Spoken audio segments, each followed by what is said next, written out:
হয়েছিল।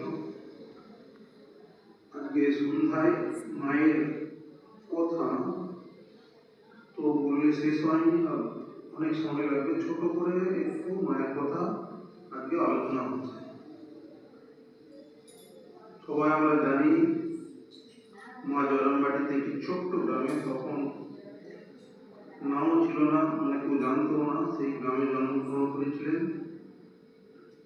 জন্মগ্রহণ করার পর বিয়ে হয়েছিল ঠাকুরের সঙ্গে শ্রীরামকৃষ্ণ, তখন গদাধর। তখন শ্রী মায়ের বয়স হচ্ছে 6 বছর।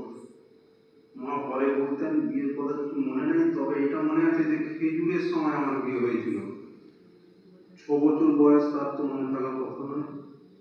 তো যখন বিয়ে করে নিয়ে এলো, তখন ওই ঠাকুরের যে পরিবার, ক্ষুদিরাম চট্টোপাধ্যায়ের যে পরিবার, খুব দরিদ্র ছিল, বেশি ছিল না, পয়সা আর্থিক সম্বল ছিল না।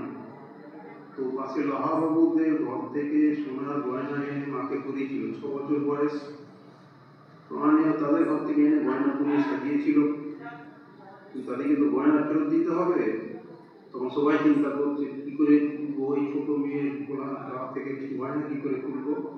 তখন গদাধর বলেছিলেন, তোমরা চিন্তা করো না, আমি মানে রাত্রে যখন ঘুমাবে তখন আমি খুলে নেব।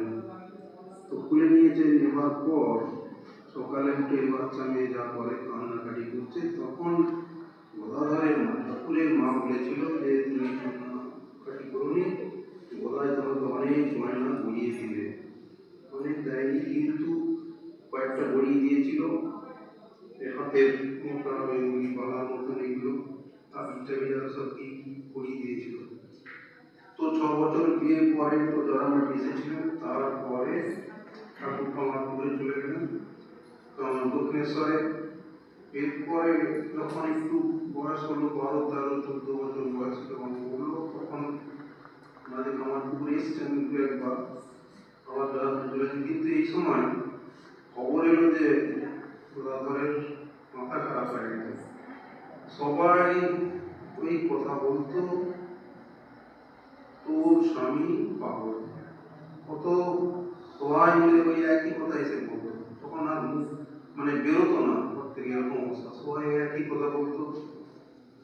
তো একদিন ও বাবাকে বললো যে চলো একবার নিজে গিয়ে দেখে আস। তো বাবা মেয়ে দুজনে একবার দক্ষিণেশ্বর এসেছিল। সেই আশাটা খুব